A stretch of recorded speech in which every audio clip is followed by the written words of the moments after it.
လှိုင်းစည်းခြင်းကိုအလွန်မင်းဝါသနာပါတဲ့ခိုဒီလိုအမည်ရတဲ့ပင်ကွင်းလေးတစ်ကောင်ကိုတွေ့ရမှာဖြစ်ပါတယ်။ပင်ကွင်းလေးဟာအန္တာတိကတိုက်ကစီဘာဖဲမြို့မှာသူ့ရဲ့မိသားစုနဲ့အတူနေထိုင်တာဖြစ်ပါတယ်။ဒါပေမဲ့ခိုဒီကတော့တနေ့ကုန်သူ့ရဲ့လှိုင်းစည်းစွမ်းရည်တိုးတက်လာဖို့အတွက်ပဲ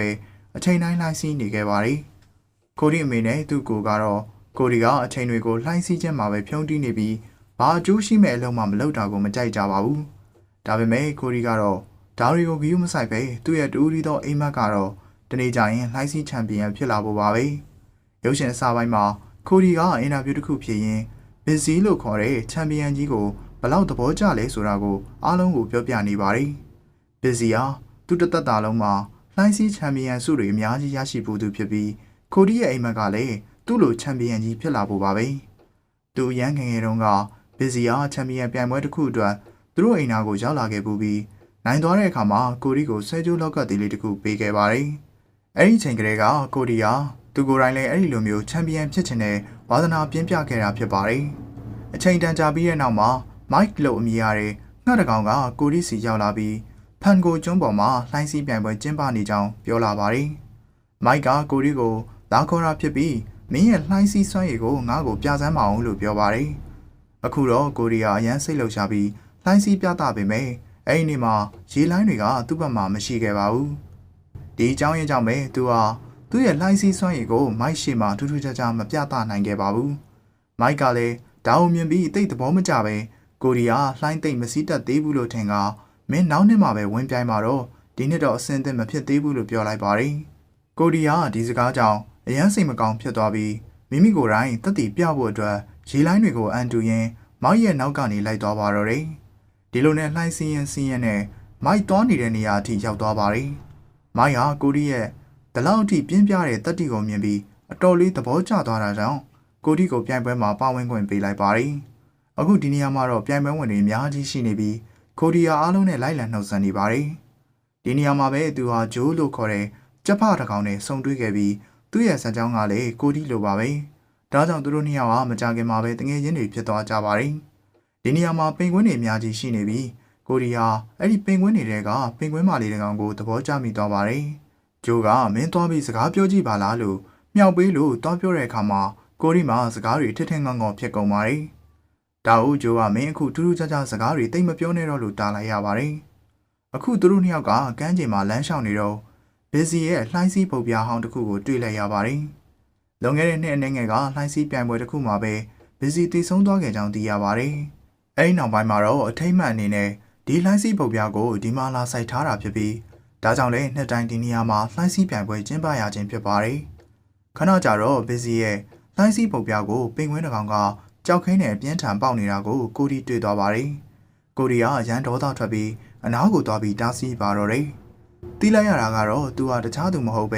ဘစ်စီကိုလုံးဝမှတ်နှစ်သက်တဲ့ဘစ်စီရဲ့ပြိုင်ပွဲဟောင်းကြီးတန့်ဖြစ်ပြီးအဲ့ဒီပုတ်ပြားကိုဖျက်ဆီးပစ်ချင်နေတာပါ။ကိုဒီကသူ့ကိုတားနေတော့အဲ့ဒီပင်ဝင်းကောင်ကြီးကကိုဒီလေပင်ကဘစ်စီပေးဆွဲထားတဲ့ဆွဲကြိုးကိုမြင်သွားတဲ့အခါမှာကိုဒီကိုလောင်ပြောင်ပါတော့တယ်။ကိုဒီကမင်းဘစ်စီကိုလည်းမလောင်သင့်ဘူးငါ့ကိုလည်းမလောင်သင့်ဘူးလို့ပြောပြန်ပါတယ်။ဒါပေမဲ့အဲ့ဒီပြိုင်ပွဲကြီးကကိုဒီရှိမှအရန်ကိုထွားချိုင်းလုံးတာကြောင့်ကိုဒီကအပြင်းထန်ထိုးနှက်ဖို့ကြိုးစားပေမဲ့လည်းဘာမှမထူးခြားခဲ့ပါဘူး။အဲ့ဒီချိန်မှာပဲပြိုင်ပွဲကျင်းပတဲ့အဖွဲ့သားတွေရောက်လာပြီးသူတို့နှစ်ယောက်ရဲ့ရန်ပွဲကိုတားဆီးလိုက်ပါတယ်။ကိုဒီကဒေါသတကြီးနဲ့အဲ့ဒီပြိုင်ပွဲကြီးကိုငါမင်းကိုအလွယ်တကူနိုင်ယူပြမယ်လို့ပြောလိုက်ပါတယ်။အဲ့ဒီနောက်မှာတော့အားလုံးကဝိုင်းပြီးသူတို့နှစ်ယောက်ကြားမှာပြိုင်ပွဲတစ်ခုလုပ်ခိုင်းကြပါတယ်။ပြိုင်ပွဲစတင်တဲ့အခါဒီတစ်ချိန်မှာလည်းအစာပိုင်းမှာရေလိုင်းတွေကကိုဒီဘက်မှာမရှိပါဘူး။ဒါပေမဲ့ကိုဒီကလိုင်းကိုတော်တော်လေးကောင်းကောင်းမွန်မွန်စီးနိုင်ခဲ့တာမို့လူတွေကအားပေးဟဲ့အော်ခဲ့ကြပြီးကိုဒီနိုင်သွားတယ်လို့မျှော်လင့်ခဲ့ကြပါတယ်။ဒါပေမဲ့လန်ခုလက်မှာရေလိုင်းတွေကအရန်ပြင်းထန်လာပြီးကိုဒီကသူ့ရဲ့လှိုင်းစီးပုတ်ပြားပေါ်ကနေအောက်ကိုပြုတ်ကျသွားပါတယ်။ရေထဲနှမြုပ်သွားတဲ့အပြင်ရေမောကောင်တစ်ကောင်ကသူ့ကိုကိုက်လိုက်တာကြောင့်အစိတ်တက်ပြီးကိုဒီတတစ်လက်သွားပါတယ်။အားလုံးကကိုဒီတယောက်မလွတ်မြောက်နိုင်တော့ဘူးတေးပြီးလို့ထင်သွားကြပါတယ်။လင်နီးလို့အမည်ရတဲ့ပင်ကွင်းမလေးကတော့ကိုဒီရင်နစ်နေတာကိုမြင်မြင်ချင်းရေထဲကိုဆင်းသွားပြီးသူ့ကိုတနည်းနည်းနဲ့ရေထဲကနေဆွဲထုတ်လာခဲ့ပါတယ်။ကျန်တဲ့လူတွေကတော့အဲ့ဒီပြိုင်ပွဲကြီးအနိုင်ရသွားတဲ့အတွက်အောင်ပွဲခံပြောပါနေကြပါတယ်။ဒီဘက်မှာတော့ကိုဒီကသတိပြန်မလဲလာသေးပဲလင်နီကနီးမျိုးစုံနဲ့စူးစမ်းပေမဲ့သူကလုံးဝနှုံးမလာခဲ့ပါဘူး။အဲဒီနောက်လင်နီဟာ ကိုရီကိုခေါ်ပြီးသူ့ရဲ့ဦးလေးစီကိုသွားပါတယ်။လင်းနီးရဲ့ဦးလေးကကိုရီကိုနှိုးဖို့အတော်လေးကိုကြိုးစားခဲ့ရပြီးတော်တော်လေးခက်ခဲနဲ့ပဲကိုရီသတိပြန်လည်လာပါတယ်။အဲဒီနောက်လင်းနီးကသူ့ဦးလေးကိုကိုရီဒီမှာပဲအနားယူခိုင်းလိုက်ပါလို့ပြောပြီးသူမကိုယ်တိုင်ကတော့ထွက်သွားပါတယ်။နောက်တစ်နေ့မနက်မှာလင်းနီးရဲ့ဦးလေးကကိုရီစီလာကြည့်တဲ့အခါမှာကိုရီတယောက်လုံးဝနေကောင်းသွားတာကိုတွေ့ရပါတယ်။နိုးလာပြီးနောက်ကိုရီကဘီဇီပေးထားခဲ့တဲ့သူ့ရဲ့လေပင်ကဆွဲကြိုးပျောက်ဆုံးနေတာကိုသတိပြုမိပြီးအရန်ဆိုရင်ကဟိုဒီလိုက်ရှာပေမဲ့မတွေ့ပါဘူး။ဦးလေးကမင်းကျွန်းပေါ်ကိုပဲပြန်သွားတဲ့နယ်လို့ပြောပေမဲ့ကိုရီကတော့ပြိုင်ပွဲရှုံးနေပြီးတဲ့နောက်အားလုံးရှိမှသူ့မျက်နှာကိုဘယ်လိုပြရမလဲဆိုပြီးအရန်စိတ်ရှုပ်ထွေးနေပါတယ်။သူဒီလိုတွေးတောင်းငင်မော်ရင်အဲ့ဒီမှာလဲကျနေတဲ့တစ်ပင်တစ်ပင်ပေါ်မှာသွားထိုင်နေပါတယ်။ဦးလေးကသူ့ရဲ့တဲတဲကိုပြန်သွားတဲ့အခါအဲ့ဒီမှာကိုရီရဲ့ဆွဲကြိုးကိုသွားတွေ့ပါတယ်။ဒါကြောင့်သူဟာဆွဲကြိုးကိုချက်ချင်းကောက်ယူပြီးကိုရီစီကိုသွားပါတယ်။ဆွဲကြိုးကိုမြင်ချင်းကိုရီဟာအရန်ဝမ်းသာသွားပြီးဝမ်းနဲ့ပတ်လက်နဲ့ဦးလေးကိုကျွန်တော်ဘလို့ပြန်ရမလဲဒီလောက်များတဲ့လူတွေကိုဘလို့ရင်ဆိုင်ရမလဲလို့ပြောပါတယ်။ဦးလေးကကိုရီကိုဒီပြိုင်ပွဲဆိုတာဒီလိုပါပဲ။ဒါကိုလေးနဲ့အများကြီးမထားသင့်ပါဘူးလို့ရှင်းပြပါတယ်။အဲ့ဒီလိုနဲ့ဦးလေးကအဲ့ဒီတစ်ပင်ကိုကြည့်ပြီးအဲ့ဒီတစ်ပင်ရဲ့တစ်သားကအရန်ကောင်းတယ်။ဒါနဲ့ဆိုရင်အလွန်ကောင်းမွန်တဲ့နှိုင်းစည်းပုံပြတစ်ခုလုပ်လို့ရတယ်လို့ပြောပါတယ်။အဲ့ဒီနောက်သူတို့နှစ်ယောက်ဟ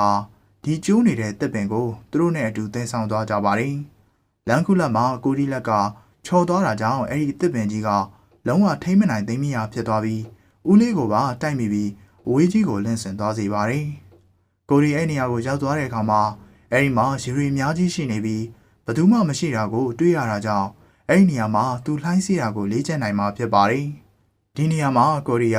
လှိုင်းစီးပုံပြအများကြီးကိုလည်းတွေ့လိုက်ရပြီးအနီးနားမှာလည်းတဲအိမ်တစ်လုံးရှိနေပါတယ်။ကိုရီကဘီဇီဟာလည်းဒီနေရာကိုလာပြီးလေ့ကျင့်တာနေမှာပဲလို့ထင်သွားပြီးအခုဘီဇီလိုမျိုးသူလည်းဒီမှာလေ့ကျင့်ခွင့်ရတော့မယ်ဆိုပြီးရန်ဝမ်းသာသွားပါတယ်။ကိုရီကသတိထားမိတာကတော့ဦးလေးဟာဒီနေရာကိုရောက်ကြတဲ့ကတခုခုကိုဝမ်းနေနေပုံရပြီးအဲ့ဒီကပစ္စည်းတွေကိုလိုက်ကောက်နေတာဖြစ်ပါတယ်။ဒါကိုကြည့်ပြီးကိုရီကဦးလေးဟာတခြားသူမဟုတ်ပဲဘီဇီကိုယ်တိုင်ပဲဆိုတာကိုသိသွားပါတယ်။ကိုရီကဦးလေးကိုတင်ဟာဘီဇီဆိုတာကျွန်တော်သိတယ်။တင်ဘာဖြစ်လို့အားလုံးကိုလိန်ညာခဲ့တာလဲ။ဘာလို့လူတွေရှေ့ကိုထွက်မလာတာလဲလို့မေးပါတယ်။ဒါကိုဦးလေးကငါဒါနဲ့ပတ်သက်ပြီးဘာမှမပြောချင်ဘူးလို့ညင်းဆိုပါတယ်။အဲဒီနောက်မှာတော့ကိုရီကလည်းသူ့ရဲ့စကားကိုလေးစားတဲ့အနေနဲ့နောက်ထပ်ဘာမေးခွန်းမှထပ်မမေးတော့ပါဘူး။အခုတော့ကိုရီဟာဘီဇီကိုတိုင်းသူ့ကိုလေ့ကျင့်ပေးတော့မယ်။အခုတော့ငါအသေးချာနိုင်ယူတော့မှာပဲဆိုပြီးအရန်ပြောသွားပါတယ်။အဲဒီနောက်သူတို့လေ့ကျင့်ရေးစတင်ကြပြီးကိုရီဟာလှိုင်းစည်းပုံပြတစ်ခုကိုယူပြီးရေထဲဆင်းကလှိုင်းစည်းပင်မဲ့ခဏပြုတ်ကျနေခဲ့ပါတယ်။အဲဒီနောက်ဦးလေးကမင်းတကယ်လို့လှိုင်းစည်းတာကိုကောင်းကောင်းတက်ချင်တယ်ဆိုရင်အရင်ဆုံးမင်းရဲ့ကိုပိုင်လှိုင်းစည်းပုံပြတစ်ခုကိုကိုယ်တိုင်လုပ်ရမယ်လို့ပြောပါတယ်။အဲဒီစကားပြီးတဲ့နောက်မှာကိုရီဟာဦးလေးရဲ့လမ်းညွှန်ချက်အတိုင်းသူ့ရဲ့ကိုယ်တိုင်လှိုင်းစည်းပုံပြကိုပြုလုပ်ပါတော့တယ်။ဒါပေမဲ့ဒါကကိုရီပထမဆုံးချိန်ကိုယ်တိုင်လုပ်တဲ့ဗုတ်ပြားဖြစ်တာကြောင့်တိတ်ပြီးကောင်းမွန်မနေပဲရေထဲကိုဆင်းပြီးခဏကြာမှပဲကျိုးပယ်သွားပါတယ်။ကိုရီကရန်ထောတာထွက်သွားပြီးဦးလေးကအသက်ကြီးနေပြီဖြစ်လို့ဘယ်အရာမှထူးထူးခြားခြားစိတ်ဝင်စားမှုမရှိပဲကိုရီကိုတိတ်ပြီးဂရုမစိုက်ပါဘူး။ဒါကြောင့်ကိုရီကရန်ထောတာထွက်ပြီးဒေါသတကြီးနဲ့တယောက်တည်းပြတောက်ရေရွရင်းအဲဒီကနေထွက်သွားပါတယ်။လမ်းမှာကိုရီကမမျှော်လင့်ပဲလီနီနဲ့တိုက်မိသွားပြီးသူကလီနီရဲ့နာနာကိုကပ်ပြီးဦးလေးကဘီဇီပဲဆိုတာမင်းသိလားလို့လျှို့ဝှက်စွာပြောပြပါတယ်။ဒါကိုလီနီကငါဦးလေးကိုကမ်းကျင်နာကိုခေါ်လာဖို့ကြိုးစားနေတာကြပြီးဒါပေမဲ့သူကငါစကားကိုလုံးဝနားမထောင်ခဲ့ဘူးလို့ပြောပါတယ်။သူမကကိုတီကြောင့်ဦးလေးကမ်းကျင်နာကိုရောက်လာတဲ့အတွက်ရန်ဝမ်းသာနေပါတယ်။အဲဒီနောက်ကိုတီကငါတို့နှစ်ယောက်ပျော်ပျော်ပါပါဆော့လို့ရမယ့်နေရာတစ်ခုခုကိုတွားရအောင်လို့ပြောပါတယ်။သူတို့နှစ်ယောက်ကကူတစ်ခုတည်းကိုတွားကြပြီးအဲဒီကူထဲမှာတော့အလွန်ပြောစရာကောင်းတဲ့လှက်ပတ်ကွေးကောက်နေတဲ့လမ်းကြောင်းရှိကသူတို့နှစ်ယောက်ကအတူတူလှိုင်းစီးကြပါတယ်။သူတို့အတူတူရန်ကိုပျော်ရွှင်ခဲ့ကြပြီးဘီဇီနဲ့ပတ်သက်ပြီးတော့လည်းစကားတွေအများကြီးပြောခဲ့ကြပါတယ်။အဲဒီနောက်ကိုရီးယားစိတ်သက်သာရာရသွားပြီးကမ်းခြေကိုတော့ကဦးလေးပြောပြခဲ့တဲ့လမ်းညွှန်ချက်တွေအတိုင်းအလွန်ကောင်းမွန်တဲ့လှိုင်းစီးပုံပြတစ်ခုကိုပြုလုပ်လိုက်ပါတယ်။အခုဦးလေးကလည်းချောင်းပြီးတော့ဒါကိုကြည့်နေခဲ့ကသူရန်ဝမ်းသာသွားပါတယ်။မနက်မိုးလင်းလို့ထားကြည့်တဲ့အခါလှိုင်းစီးပုံပြကအဆင်သင့်ဖြစ်နေပြီးအရန်လည်းကောင်းမွန်တာကြောင့်ခိုင်ခန့်မှုလည်းရှိပါတယ်။ကိုရီကဦးလေးကိုမြင်တဲ့အခါအခုတော့ကျွန်တော်ကိုလေ့ကျင့်ပေးပါတော့ကျွန်တော်ဒီလောက်ကောင်းတဲ့ပုံပြကိုလှုပ်ထားပြီးပြီပဲလို့ပြောပါတယ်။အဲဒီနောက်မှာတော့ဦးလေးကကိုရီကိုလေ့ကျင့်ပေးပါတော့တယ်။အစာပိုင်းမှာလေ့ကျင့်ရေးက တော်တော်လေးကိုနှေးကွေးပြီးအများစုကလှိုင်းစီးခြင်းနဲ့ဘာမှမဆိုင်တဲ့အရာတွေဖြစ်ပေမဲ့ကိုဒီကဒါတွေအားလုံးကိုရန်သဘောကျနေခဲ့ပါတယ်။အဲဒီနောက်ဦးလေးကတေချာစဉ်းစားပြီးခိုဒီကိုလေ့ကျင့်ဖို့အတွက်အဆင်သင့်ဖြစ်စေခဲ့ပါတယ်။သူတို့ရဲ့လှိုင်းစီးပုံပြားတွေကိုယူပြီးရေထဲဆင်းကလှိုင်းစီးကြပြီးခိုဒီကဒါတွေအားလုံးအတွက်ရန်ကိုပျော်ရွှင်နေကြပါတယ်။အဝေးကနေလင်းနီလဲလာနေတာဖြစ်ပြီးသူတို့ကိုမြင်တဲ့အခါသူမှလည်းလှိုင်းစီးပုံပြားတစ်ခုကိုယူပြီးသူတို့နဲ့အတူပါဝင်ဆင်နေပါတယ်။သူတို့၃ယောက်ဟာလှိုင်းစီးရင်းနဲ့ပျော်ပျော်ပါးပါးရှိနေကြပါတယ်။အဲဒီနောက်ဦးလေးကကိုဒီကိုလှိုင်းစီးတဲ့အခါဘလို့အမှားမျိုးတွေမလုပ်ရဘူးဆိုတာကိုသင်ကြားပေးပါတယ်။ဒါကြောင့်အခုကိုဒီရဲ့ယုံကြည်မှုကအရန်ကိုမြင်မာနေပြီးသူပြိုင်ပွဲမှာအလွန်ကောင်းမွန်စွာစွမ်းဆောင်နိုင်မယ်ဆိုတာကိုသိချနေပါတယ်။အခုညရောက်တဲ့အခါမှာတော့သူတို့၃ယောက်ထိုင်ပြီးစကားပြောကြရင်ကိုဒီကဦးလေးကိုပြိုင်ပွဲကြရင်ဦးလေးလည်းကျွန်တော်စီကိုလာရမယ်။ဦးလေးကကျွန်တော်အတွက်တက်တီတွေဖြစ်စေလိမ့်မယ်လို့ပြောပါတယ်။ဦးလေးကကိုဒီကိုညင်းဆိုတဲ့အခါမှာကိုဒီကလူတိုင်းကဘာလို့ busy တေးပြီလို့ပြောနေကြတာလဲ။ဦးလေးကဒီမှာအသက်ရှင်နေတာပဲကိုဘာလို့အားလုံးရဲ့ရှေ့ကိုထွက်မလာတာလဲလို့မေးပါတယ်။အဲဒီနောက်မှာတော့ဦးလေးကသူ့ရဲ့ဇာတ်ကြောင်းကိုပြောပြပါတယ်။ပြီးခဲ့တဲ့အချိန်သူလှိုင်းစီးပြိုင်ပွဲမှာပြိုင်ပွဲဝင်တဲ့အခါတုန်းကသူ့ရဲ့ပြိုင်ဘက်ကလှိုင်းရန်ကောင်းကောင်းစီးနိုင်တာကိုသူသတိပြုမိသွားပြီးအဲဒီအတွက်သူရန်ကိုစိတ်ထက်ကျသွားခဲ့ပါတယ်။အဲဒီကြားထဲမှာပဲသူကငါလူတွေကိုဘလို့ရင်ဆိုင်ရမလဲလို့တွေးမိသွားတာကြောင့်သူဟာတေးချင်အောင်ဆောင်လိုက်တာဖြစ်ပါတယ်။အားလုံးက busy တေးပြီလို့ထင်သွားအောင်နဲ့သူကအောင်နိုင်သူဖြစ်နေပဲတည်ဆုံးသွားကြတာကြောင့်ဖြစ်ပါတယ်။ကိုဒီကဦးလေးကိုကျွန်တော်ရဲ့စံပြပုဂ္ဂိုလ်ဖြစ်သတ်မှတ်ခဲ့တာဒါပေမဲ့ဦးလေးကဒါလောက်လွယ်လွယ်နဲ့ရှုံးပေးလိုက်တာလားလို့ပြောပါတယ်။အဲဒီနောက်သူဟာဒေါသတကြီးနဲ့ဦးလေးပေးထားခဲ့တဲ့ဆွဲကြိုးကိုလေပင်ကနေချုပ်ပြီးရေထဲကိုလှောင်ပစ်လိုက်ကသူ့ရဲ့လှိုင်းစီးပုံပြားကိုယူပြီးအဲဒီကနေထွက်သွားပါတယ်။နောက်တနေ့မနက်မှာတော့ပြိုင်ပွဲရှိတာမို့အားလုံးကသူတို့ရဲ့လှိုင်းစီးပုံပြားတွေကိုကင်ပြီးအဆင်သင့်ဖြစ်နေကြပါပြီ။ကိုဒီလည်းသူ့ရဲ့လှိုင်းစီးပုံပြားနဲ့အတူအဲ့ဒီနေရာကိုရောက်လာပါတယ်။လူတိုင်းကကိုဒီကိုမြင်တဲ့အခါမှာလှောင်ပြောင်းကြပြီးဒီနေရာမှာအဲ့ဒီပြိုင်ဘက်တန့်နေရှိနေပြီးသူကလည်းကိုဒီကိုကြည့်ပြီးရေမောနေပါတယ်။အခုပြိုင်ပွဲစတင်ပြီးအားလုံးလှိုင်းစီးကြပါတော့တယ်။ဒီနေရာမှာကိုဒီကလူတိုင်းသူ့ကိုဘလို့လှောင်ပြောင်းခဲ့ကြလဲ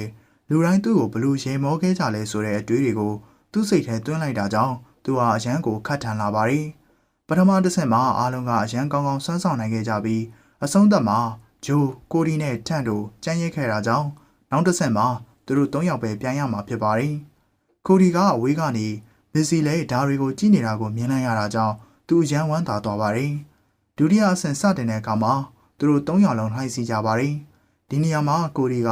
ဂျိုးကိုအနိုင်ရပါစေတော့ဆိုပြီးတွေးလိုက်တာကြောင့်သူကနောက်မှကြံရစ်ခဲ့ပါတယ်။ဒီအချိန်မှာတန့်ကလည်းတော်တော်လေးနောက်မှကြံခဲ့ပေမဲ့တန့်နဲ့ကိုဒီတို့ဘာမှရှေ့မဆက်နိုင်ခင်မှာပဲမြန်မာတဲ့ကြောက်ဆောင်ကမ်းမတစ်ခုပေါ်လာပြီးသူတို့နှစ်ယောက်လုံးအဲ့ဒီမှာတိုက်မိသွားကြပါတယ်။လင်းနီကသူတို့နှစ်ယောက်တိုက်မိသွားတာကိုမြင်လိုက်ရပေမဲ့အဲ့ဒီနောက်ရေလိုင်းတွေကြားထဲမှာကိုဒီပျောက်ဆုံးသွားပြီးလင်းနီကတန့်တယောက်ထဲကိုပဲမြင်ရပါတော့တယ်။အဲ့ဒီနောက်သူမရေထဲဆင်းပြီးတန့်ကိုအပြင်ကိုဆွဲထုတ်လိုက်ပါတယ်။အဝေးကြီးအထိကိုဒီရဲ့ရိတ်ရောင်တော့မတွေ့ရတာကြောင့်လင်းနီကကိုဒီကိုဘလူကဲရမလဲဆိုပြီးအရန်ထိတ်လန့်နေပါတယ်။အနှဲငယ်ဝေးတဲ့နေရာမှာပင်စီကဓာရီကိုကြည့်နေရင်းနဲ့ကိုဒီကိုမြင်သွားတာကြောင့်ကိုဒီအသက်ကိုကဲတင်ဖို့အတွက်သူကိုယ်တိုင်ရေထဲကိုဆင်းသွားပြီးကိုဒီကိုကဲပါတော့တယ်။သူကိုဒီကိုရေထဲကနေဆွဲထုတ်ပြီးအပြင်ကိုခေါ်လာတဲ့အခါမှာအားလုံးကအဲ့ဒီနေရာမှာပင်စီကိုမြင်ပြီးရမ်းအောင်သွားကြပါတယ်။ဒါပေမဲ့ဒီမှာဘသူမှသူ့ကိုဘာလို့အားလုံးကိုလိန်ခဲတာလဲဆိုတဲ့မေးခွန်းကိုမမေးကြပါဘူး။အပြန်လန်အားဖြင့်လူတိုင်းကသူ့ကိုမြင်ပြီးအရန်ကိုဝမ်းသာနေကြကကိုဒီလည်းလုံးဝတတ်တာသွားပါတယ်။လူတိုင်းအရန်ပျော်ရွှင်သွားကြပြီးသူတို့အားလုံးကိုအရန်ကိုနှွေးထွေးစွာကြိုဆိုကြပါတယ်။အခုတော့ဘီစီလည်းအားလုံးရဲ့ရှေ့ကိုထွက်လာခဲ့ပါပြီ။ကိုဒီနဲ့တန့်တို့ရှုံးနေသွားခဲ့တာကြောင့်ဒီလိုနဲ့ဂျိုးကသူ့ဘာသာသူအလိုလျောက်နိုင်သွားခဲ့ပါတယ်။အခုတော့ကိုဒီလည်းသူဟာအမြဲတမ်းပြိုင်ပွဲတွေထဲမှာပဲရှိမနေတဲ့ပဲလှိုင်းစည်းခြင်းကိုပဲပျော်ပျော်ပါးပါးခံစားတဲ့တယ်ဆိုတာကိုနားလည်သွားပါတယ်။ဇာသိမ်းပိုင်းမှာကိုဒီကဒီအတီတရားနဲ့အတူအင်တာဗျူးကိုအဆုံးသတ်လိုက်ပြီးသူ့ရဲ့တငယ်ချင်းတွေနဲ့အတူတွားရောက်ပြောပါနေတာကိုတွေ့ရပါတယ်။